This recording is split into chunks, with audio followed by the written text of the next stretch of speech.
विश्वानि देव सवितर्दुरितानि परासव यद्भद्रं तन्नयासुव। ओम शांति शांति शांति। निर्लोभता, निष्कामता और अक्रोध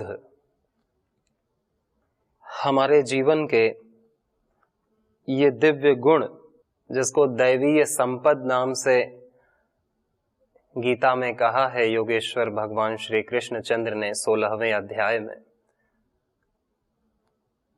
उसी तरह एक दिव्य बालक दैवीय संपद से युक्त हुआ नचिकेता, जिसकी कथा कठोपनिषद में आती है। नचिकेता और यम का संवाद, यह सुनने और जानने योग्य है हर साधक के लिए और मनन करने योग्य है। और ये जानने योग्य है कि हम अपने जीवन की शुरुआत में, जब बचपन में, हम कितने निर्मल पवित्र थे और कितने उत्साह से, उमंग से, आशा से भरे हुए थे। और बड़े होते होते हमें बहुत सारी कलाएं तो आईं, हमने बहुत सारे मित्र तो बनाए, समृद्धि, संपत्ति, यश भी प्राप्त कर लिया, परंतु वो बालकों के गुण कहां छूट गए हमें पता ही नहीं चला। किसी को भी नहीं पता चलता कि वो कहां खो गए और कब मन में चालाकी, राग द्वेष, काम क्रोध, लोभ मोह, कब इन्होंने डेरा डाला और कब हम आसक्त हुए इस संसार की चंचलताओं में, रंगीनियों में, चमक में, दमक में हम कब खोते हैं। और फिर भी खोते हुए भी हम अपने आप को बहुत बुद्धिमान मानते हैं, बहुत ज्ञानी मानते हैं और आस्तिक भी मानते हैं। ये होते हुए भी कोई अपने आप को मूर्ख नहीं सुनना चाहता। किसी को मूर्ख कह दो, बुद्धू कह दो तो लड़ाई हो जाए, व्यक्ति गुस्सा हो जाए। इसीलिए यह नचिकेता का संवाद आज रखते हैं कि नचिकेता यम के पास जाता है और यमराज उससे 3 वर मांगने को कहते हैं। पहला वर तो सामान्य, दूसरा वर भी सामान्य रह दे देता है। तीसरा वर जब नचिकेता मांगता है कि मुझे मृत्यु का रहस्य बताइए आचार्य, मृत्यु के बाद आत्मा का क्या होता है। मृत्यु के बाद कोई मानता है कि आत्मा नहीं रहती, मृत्यु के बाद सब खत्म हो जाता है। जो नास्तिक होते हैं, जो पुनर्जन्म को नहीं मानते, वो ऐसा मानते हैं कि मृत्यु के बाद सब खत्म, इसी जीवन में है जो है। और कोई ये कहता है कि मृत्यु के बाद भी आत्मा रहती है, फिर जीवन रहता है। तो क्या सत्य है, मृत्यु का क्या रहस्य है, मृत्यु से क्या परिवर्तन होता है और कौन सी ऐसी चीज है जिसकी कभी मृत्यु नहीं होती, मुझे ये ज्ञान दीजिए।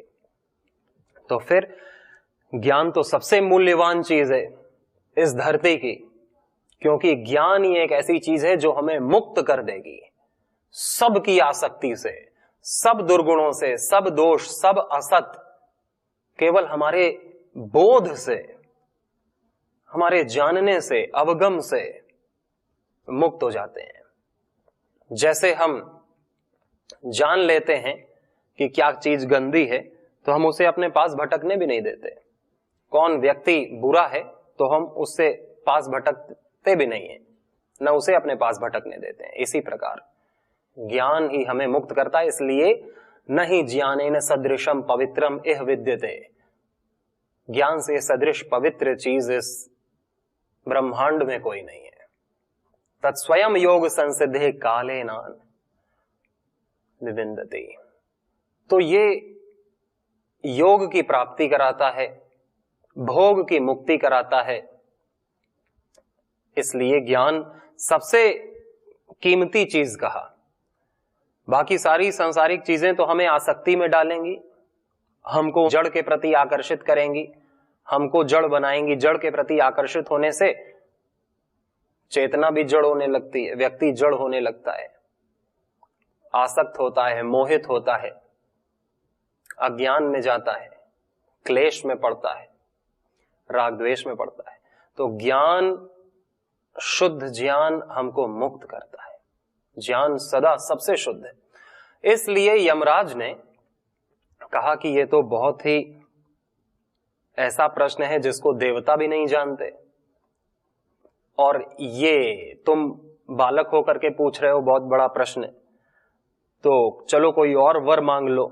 उसने कहा नहीं, देवता भी नहीं जानते तो फिर तो बहुत अच्छी बात है कि मैं जान जाऊं इस चीज को, जब कोई भी नहीं जानता और आपसे अच्छा बताने वाला भी मेरे को कहीं नहीं मिलेगा, तो मुझे आपसे ही जानना है। और मेरा यही प्रश्न है कि मृत्यु का क्या रहस्य है, क्या मृत्यु सत्य है या क्या है ये मृत्यु, इसके बाद कुछ रहता है या नहीं रहता, इसको मुझे विस्तार से बताइए।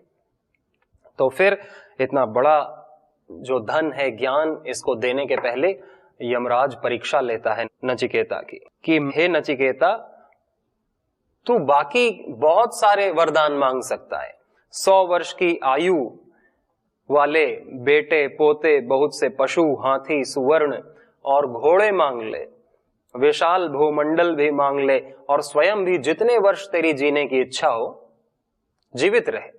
शतायुषः पुत्र पौत्रान वृणीष्व, बहून पशून हस्ति हिरण्यमश्वान, भूमेर महद आयतनम वृणीष्व, स्वयं च जीव शर्दो यावद इच्छसि। ये प्रस्ताव रखता है और भी कहता है कि इसी के समान यदि तू कोई और वर मांगना चाहता हो तो उसे अथवा धन और चिरस्थाई जीवन मांग ले। हे नचिकेता, इस विस्तृत भूमि में तो वृद्धि को प्राप्त हो, मैं तुझे कामनाओं को इच्छानुसार भोगने वाला किए देता हूं कि अपनी कामनाओं को तो इच्छानुसार भोग। कामानाम त्वा काम भाजम करो में, कि जितना भी भोग भोगना चाहता है उतना भोग भोग ले इस धरती में। और जो इस धरती पर भी दुर्लभ है मनुष्यों के लिए, ये कामा दुर्लभा मर्त्य लोके, सर्वान कामान छंदता प्रार्थयस्व, वो भी तू जो तूने सुनी हो, कभी देखी जो लोग की, वो भी मांग ले। इमा रामाह सार्थाह सतूर्या, न हृदृशा लभनीया मनुष्यैहि, आभिर्मत प्रत्ताभि परिचारयस्व नचिकेतो मरणम मानो प्राक्षे। कि नचिकेता, तू कितने अप्सराओं को मांग ले, रथ को मांग ले, गाजे बाजे के साथ तू बहुत सारे दास दासियों को मांग ले, महलों को मांग ले, दिव्य ऐश्वर्य को मांग ले, जो इस धरती पर भी किसी के पास ना हो, दुर्लभ हो। लेकिन मरणम मानो प्राक्षी, तू मरण संबंधी प्रश्न मत पूछ, ये सब मांग ले। तो फिर नचिकेता, उसे ज्ञान की चाह होती है, भूख होती है, जिसमें जानने की चाह है, भूख है, वो फिर क्यों किसी के उसमें पड़ेगा। जो इतना धैर्यवान है, तो नचिकेता बड़े धैर्य से अडिग रहता है अपने प्रश्न पर। लेकिन सामान्य मनुष्य, हम जैसा तो कोई भी मांग लेता कि भाई ये प्रश्न छोड़ो, आप जो दे रहे हो वही दे दो, ये जानकर भी क्या होगा, जानने से कुछ बदलाव तो होगा नहीं जीवन में, क्योंकि हमारे जीवन में तो कोई बदलाव नहीं हुआ है।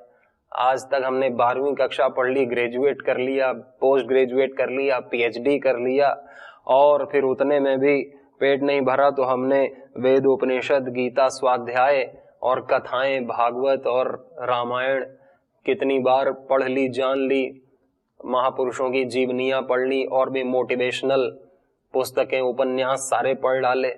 हमारे जीवन में तो कोई बदलाव नहीं हुआ, वैसे ही हम 5 साल पहले अभी थे, अभी भी वैसे ही स्थिति है, वही आदतें, वही रवैया, वही प्रकृति, वही नेचर, वही है, कोई बदलाव नहीं।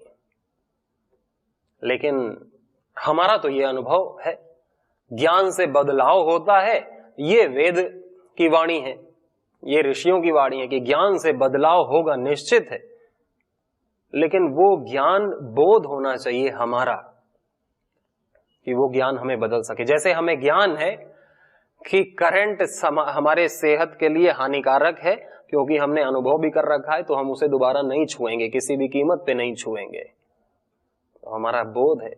बाकी चीजें बोध में नहीं आई कि क्रोध करना गलत है, काम वासना में फंसना गलत है, झूठ बोलना गलत है, भ्रष्टाचार करना गलत है। वो तो हमें अच्छा लगता है क्योंकि उसे हमें सुख मिलता है, उससे हमारा जीवन थोड़ा स्टैंडर्ड ऑफ लिविंग अच्छा हो जाता है।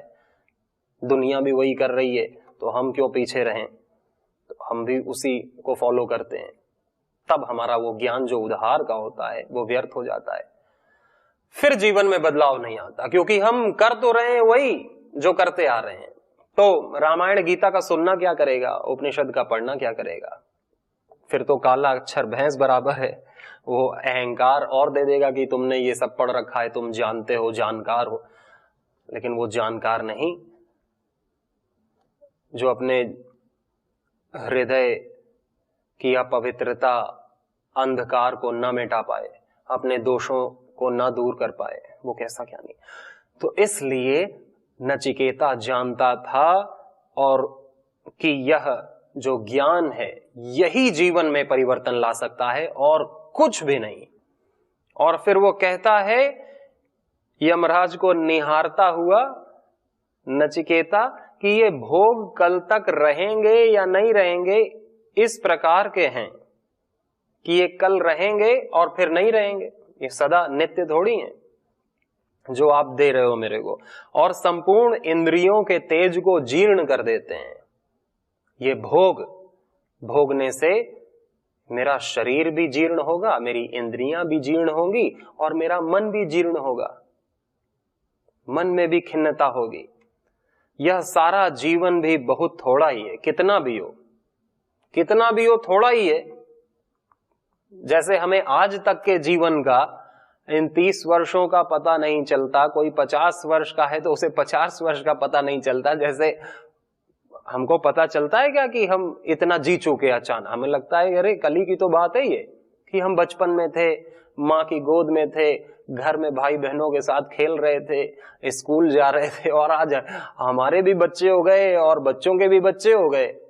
ऐसा लगता है चुटकियों में। कितना भी जीवन हो, 1000 क्या 1,00,000 वर्ष भी जीवन हो, वो क्या जीवन को अपने परिवर्तित कर लेगा? ज्यादा जिएगा तो उसे थोड़ा ही लगेगा।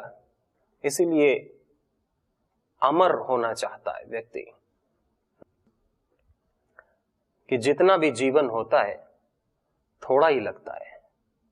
भले ही अपने जीवन से परेशान हो कोई व्यक्ति, लेकिन मरना नहीं चाहते। अस्पतालों में आप देख रहे हैं कितने बूढ़े बूढ़े व्यक्ति भी ऑक्सीजन का मास्क लगाए कि थोड़ी देर और जी लिया जाए, लाखों रुपए खर्च करने को तैयार, करोड़ों रुपए खर्च करने को तैयार, कि थोड़ी देर और जी लिया जाए। भले ही वो 100 वर्ष के हो गए हो या 120 वर्ष के हो गए हो। आदमी जीवन छोड़ता है तो या तो बहुत दुख में छोड़ता है कि उसे स्वयं ही अपना जीवन बेकार लगे, इतना गलत जीवन गलत दिशा में चला गया हो। भले ही कितने धनी लोग भी हैं, कितने यश प्राप्त लोग भी हैं, लेकिन वो स्वयं अपने जीवन को खत्म करते हैं। इतना भयंकर दुख हो जाता है कि सहा नहीं जाता। व्यक्ति चीखता है, चिल्लाता है, लेकिन कोई काम नहीं आता, कोई काम नहीं आ सकता उस समय तो, क्योंकि जो समय था उस समय हमने कुछ किया नहीं और फिर समय में कोई काम आता नहीं। इसलिए समय पर हम अपने काम आए। तो यमराज से नचिकेता कहता है कि ये सारे भोग कल नहीं रहने वाले, कितने भी ज्यादा हो, और ये सारे भोग को भोगने से शरीर इंद्रियां भी जीर्ण होती हैं, और ये सारा जीवन जो मेरे को कह रहे हैं कि तू कितना भी जी, वो थोड़ा ही है, वो तो खत्म होना ही है। आपके वाहन, दास दासियां, नाच गाना, ये आपके पास ही रहे, हमें उनकी कोई आवश्यकता नहीं है। इतनी दृढ़ता, इतना वैराग्य वान नचिकेता कि हम कल्पना कर सकते हैं कि वो बालक, छोटा बालक कैसा होगा, जिस उम्र में बच्चे चंचलता में रहते हैं, खेल कूद में रहते हैं, बहुत सारी कामनाएं रहती हैं मन में, मैं बड़ा होके मैं बड़ा कब बड़ा बनूं, बड़ा बन के मैं कब स्वतंत्र बनूं, कब मेरे पास सत्ता आए, सामर्थ्य आए। उस उम्र में बालक नचिकेता इतना दृढ़, इतना वैराग्यवान कि उसने सबको ठोकर मार दी। जितने प्रकार के भोग हो सकते थे, इस धरती के ही नहीं, स्वर्ग लोक के, संपूर्ण ब्रह्मांड के। कोई स्त्री में फंसा है तो कोई पुरुष में फंसी है, कोई पैसे में फंसा है तो कोई पद में फंसा है, कोई सम्मान में फंसा है, और तो कोई अनेकों चीजें फंसने के लिए। लेकिन नचिकेता इतना वैराग्यवान कि मुझे तो बस मेरे प्रश्न का आप उत्तर दे दो, क्योंकि ये सारी चीजें व्यर्थ है मेरे लिए, ये आपको ही मुबारक हो। और इतना सारा आप धन दे रहे हो, धन से तो मनुष्य कभी तृप्त हुआ नहीं आज तक कि आप धन से मेरे को तृप्त कर दोगे। धन कितना भी हो खत्म होगा, और धन से किसी की तृप्ति नहीं, सबको और चाहिए और चाहिए। अब यदि आपको देख लिया है तो धन तो हम पा ही लेंगे। जब मैं आपसे बात कर रहा हूं, इतना सामर्थ्य है, तो धन कमाने में कौन सी बड़ी बात है, वो तो मैं कमा ही लूंगा। मैं इसके लिए तो भीख नहीं मांगूंगा। जब तक आप शासन करेंगे हम जीवित रहेंगे, हम मरेंगे नहीं, क्योंकि आपकी कृपा रहेगी। किंतु हमारा प्रार्थनीय वर तो वही है, हमारा वर्णीय वर तो वही आत्मविज्ञान है। क्योंकि कभी जरा ग्रस्त न होने वाला अमरों के समीप पहुंचकर नीचे पृथ्वी पर रहने वाला कौन जराग्रस्त विवेकी मनुष्य होगा, जो केवल शारीरिक वर्ण के राग से प्राप्त होने वाला स्त्री संभोग आदि सुखों को अस्थिर रूप में देखता हुआ भी अति दीर्घ जीवन में सुख मानेगा। वही बात कि ऐसा कौन व्यक्ति होगा कि इस जीवन में इतना दुख होता है, कभी रोग हो जाता है, कभी नुकसान हो जाता है व्यवसाय में, या कभी हमारा अपमान हो जाता है, कभी हमारा बच्चों के कारण से अपमान हो जाता है, या बड़ों के कारण से, या अपने स्वयं की वजह से अपमान हो जाता है। और इस जीवन में हर समय हमें अपने पेट को पालने के लिए या अपने लिविंग स्टैंडर्ड को बढ़ाने के लिए कुछ ना कुछ करना पड़ता है, कभी गलत कभी सही। और बुढ़ापा आता है, फिर कितने लोगों से धोखा भी मिलता है, उम्मीदों पर भी पानी फिरता है, असफलता भी होती है, और बुढ़ापा तो सबसे बड़ा दुख है। तो ऐसा जीवन जिसमें इतने सारे राग द्वेष हो, बुढ़ापा हो, रोग हैं, बाकी भी सांसारिक जीवन के उसके साइड इफेक्ट्स हैं, तो ऐसे जीवन में भी कोई बड़ा जीवन क्यों मांगेगा? दीर्घ जीवन में कौन सुख मानेगा कि दीर्घ जीवन ज्यादा सुखदायी होगा, ज्यादा जीवन तो ज्यादा दुखदायी होगा। तो इसलिए मुझको वही वर आत्मविज्ञान को जानना है। हे मृत्यु, जिस परलोकगत जीव के संबंध में लोग हैं या नहीं हैं ऐसा संदेह करते हैं, तथा जो महान परलोक के विषय में निश्चित विज्ञान है, वह हमसे कीजिए। यह जो गहनता में अनुप्रविष्टित हुआ वर है, इससे अन्य और कोई वर नचिकेता नहीं मानता। तब जाकर के यमराज उससे प्रसन्न होता है। यमराज जो आचार्य है नचिकेता का, वह उससे प्रसन्न होता है कि तुम इतने वैराग्यवान हो, तुम तो पात्र हो गए इस ज्ञान के, ये ज्ञान तुम में ही फलित होगा, तुम में ही ये चिंगारी में जो डालूंगा वो आग बनेगी, ज्वाला बनेगी, और तुम ही इस ज्ञान के सच्चे अधिकारी हो, पात्र हो। अब मैंने देख लिया, और तुमसे अधिक कोई पात्र मिलना मुश्किल है, तुमसे अधिक वैराग्यवान शिष्य मिलना मुश्किल है। इसलिए फिर यमराज उसको ये ज्ञान देते हैं, आत्मविज्ञान का, मृत्यु के रहस्य का, आत्मा के, परमात्मा के शाश्वत होने का ज्ञान फिर मिलता है अर्जुन को। तो ज्ञान पाकर के भी व्यक्ति वैसा का वैसा ही रहता।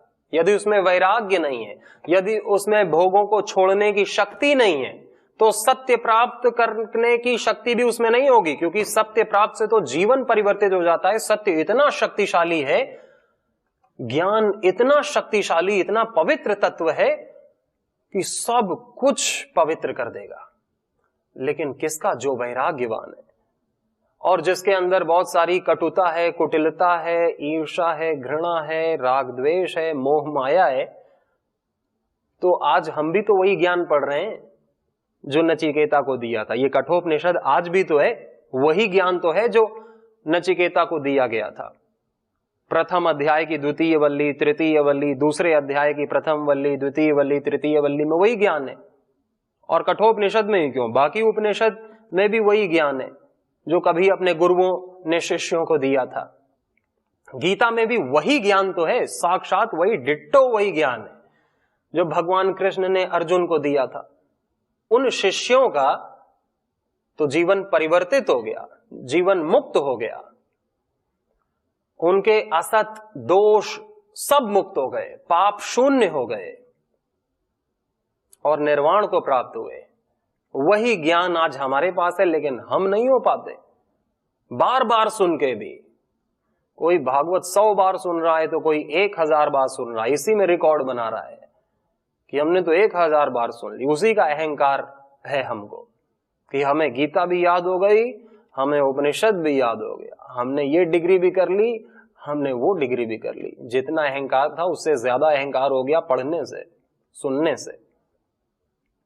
ये अहंकार बढ़ाने की चीज नहीं है, ये तभी फलित होगी जब इसका पात्र मिलेगा, जब शुद्ध अंतःकरण मिलेगा। इसीलिए कोई भी ऋषि हो, भगवान योगेश्वर श्री कृष्ण चंद्र ने भी गीता में कहा कि यह ज्ञान केवल उन्हीं को देना जो परमात्मा में मुझ में श्रद्धा रखते हो, जिनका शुद्ध अंतःकरण है, जो वैराग्यवान हैं, जो मुझको परम मानते हैं। हे अर्जुन, उनको जो ये वाणी बताता है वो मेरा सबसे प्रिय है। जो सबको ये वाणी सुनाता है ऐसे मेरे भक्तों को, वो मेरा सबसे बड़ा भक्त है, सबसे प्रिय है। और पात्र को ज्ञान देना चाहिए, पात्र को ज्ञान देना चाहिए। ये हर जगह, हर शास्त्र में, हर उपनिषद में यही कहते हैं कि ये ज्ञान मूर्खों को दोगे, भोगियों को दोगे, आसक्त लोगों को दोगे तो उनका जीवन तो बदलने से रहा और वो इसमें शंका संदेह और करेंगे और इसको और इसका दुष्प्रचार होगा। फिर तो और इससे अच्छा तो किसी को ना सुनाई जाए।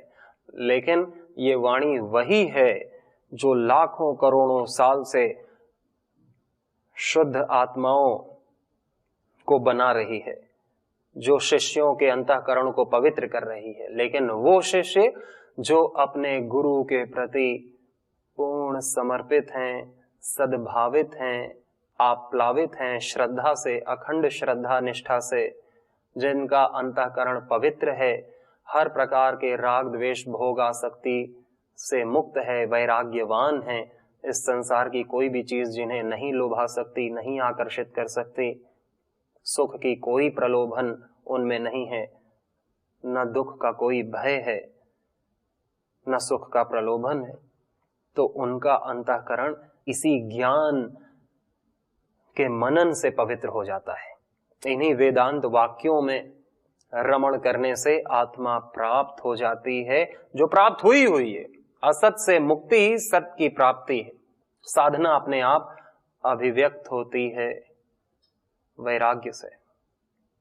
सभी को बहुत सारी शुभकामनाएं। नमस्ते।